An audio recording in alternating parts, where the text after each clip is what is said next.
Freelance broadcast journalist Tunji Olanipekun begins his daily news gathering routine going through the WhatsApp application on his smartphone to get the major news of the day. In the past, he would either rush to the newsstand to run through the major news headlines or buy newspapers on his way to the office, but not anymore. Why do I need to buy newspaper again? I've virtually read everything through the WhatsApp group from my phone.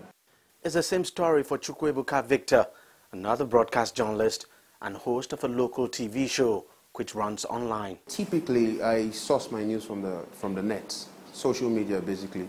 I follow news media houses, the handles of media houses, and I get news dropped on my WhatsApp pages every now and then.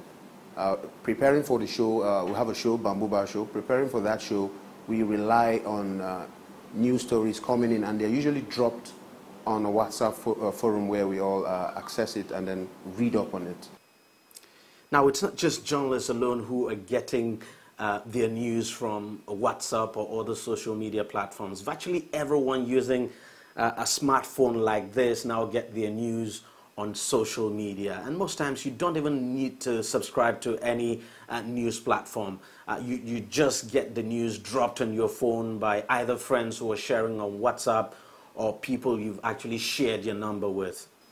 As a result of people's changing habits of news sourcing, newspapers publishers are now going digital, cutting back on printed copies.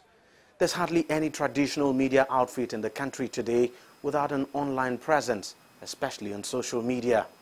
But the amount of fake news spread on social media is now becoming a huge challenge in Nigeria, forcing the government to vow a crackdown on culprits. Journalists used to be what we call gatekeepers, but these days the gates are wide open for anybody who wants to share any information. I think that is very principally responsible. And more importantly, people have different agendas these days. There are politicians who have different agendas. There are communities, there are individuals who are pushing different kind of point of view. So unlike before, when they need to pass through this traditional media, they need to, this time around, they can just on their own share this information. Although there are no available statistics at the moment, the advent of social media has cut down on television viewership in the country. Most local television stations now have their own online channels on some social media platforms as well. It's more like a race to track down the viewer, where they may be. Deji Badmo, CGTN, Lagos, Nigeria.